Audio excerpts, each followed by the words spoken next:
R1b last wave of mummies.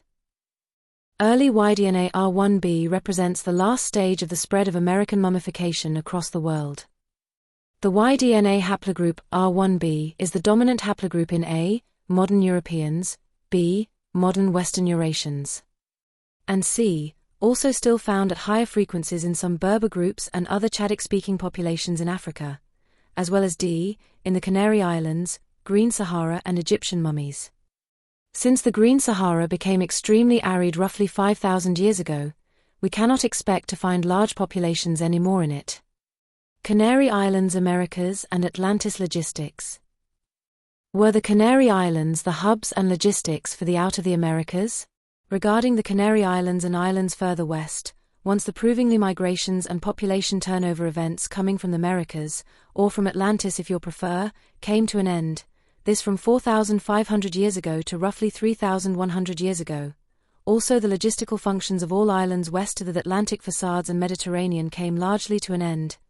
This with the exception of modern-day United Kingdom, that provingly presented sufficiently potential for mining, agriculture, and maritime trade. The logistical functions we are referring to were in functions of the Americas and/or Atlantis. If one does not consider a logistical function for these referenced islands, certain megalithic artifacts and thousands of mummies are hard to explain. Also considering that almost for sure that elaborate mummifications were for elites only. This makes thousands of mummies on small isolated islands, with no or very limited agricultural potential, even harder to explain, especially if you should try to explain all this without advanced navigation. Further, these mummies seem to be located dominantly on the western facades of the most western islands of the groups.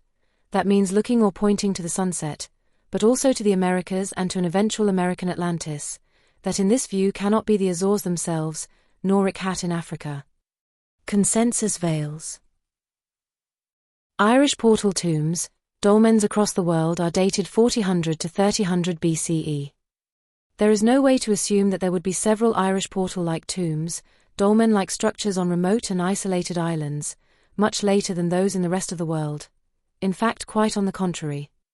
So the archaeological sites recently found in the Azores can be securely dated to be at least 6,000 to 5,000 years old. Considering all the above, the claimed first discovery of these islands only 500 years ago is extremely questionable. Consensus claims that Europeans were the first to be able to navigate and to cross the Atlantic, and this only so 500 years ago. By the way, the chances for the early colonizers to discover the tiny Azores in the middle of the huge Atlantic this early on and without information before is minimal. Bird observation would only have been helpful in close range of the islands. Leaving all this aside, this claimed discovery is 4,500 years after the archaeological sites were provingly built. Further, at the times of the supposed discoveries, the Basques used to fish on the American coasts, clearly proving how advanced navigators and whale hunters they were. For sure they were using all useful island hubs at or even long before that time. Probably the same for certain Phoenicians, Romans, and Vikings of Viking likes. The thing is that they were not capable of colonizing, simply because the Americans were experienced and fierce defenders. All what these visitors of the Americas could do was trading and fishing, which they certainly did, and is convincing evidence of, and this as far back as 20 to 50,000 years ago. In fact, the evidence we are talking about is that of elaborate preparations for the Americans themselves crossing the Atlantic, including ship docking along American rivers with Phoenician-like vessels, as well as landing on the Eurasian continent in the east, through the Pacific currents, as well as in the west, through the Pacific currents. Amongst the elaborate preparations were megafauna handling, that was largely executed by Neanderthals and later other enigmatic archaics, like the Clovis people. Roughly the same happened on the receiving Eurasian coasts in the western facades of Eurasia, but simultaneously in the far east of Eurasia, this for the ships and fleets to be able to travel back in order for them to cycle over and over, just like much later also the Basques would cycle over and over, and being caught by the colonizers still doing so around the year 1500. This is why a supposed Neanderthal fat factory is found inland of involved rivers on the routes, that thousands of massive stone cooking and fermenting food conservation vessels weighing thousands of tons are found on islands like also Sulawesi, Java, etc., east of the Far East. These islands are all strategic in the Atlantic. Atlantis senso lato. Expansions, as well as in the Austronesian expansions, where also India, Mesopotamia, and Madagascar are important elements of. This is also why the mass of the Denisovan and Neanderthal fossils are found in the same places consistently related to the here mentioned routes, close to the rivers and valleys involved in the production and handling of megafauna, apart from in and close to the mines that also were part of this global, complex, and thriving, yet not sufficiently sustainable economy.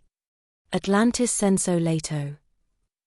The same for the majority of the mostly otherwise improbable megafauna kill sites. All this is not so difficult to check for yourself, and you will find all these same elements systematically together over and over.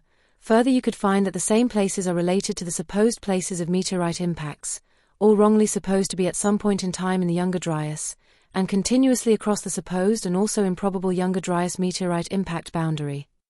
As megafauna in the Americas, you will find giant sloths typical for the Americas, especially for South America, while on the Eurasian side you will find mammoths, and on both sides you will find whales and logistics for whale handling, as well as light beacons. On islands you will find dwarf hippopotamus and dwarf elephant, this in close range of fossils of some megafauna handling archaics. A particular example is Malta. The presence in Malta of hippopotamus and archaics makes no sense at all in the consensus context of no seafaring, this together with the presence of cart ruts, which are related to mining on order for the extensive building, that also makes no sense at all for some culture purely based on agriculture. For such an out of the Americas, as well as for an Atlantis senso lato, there is plenty and even global archaeological and also clear genetic evidence. That is the main subject of other videos.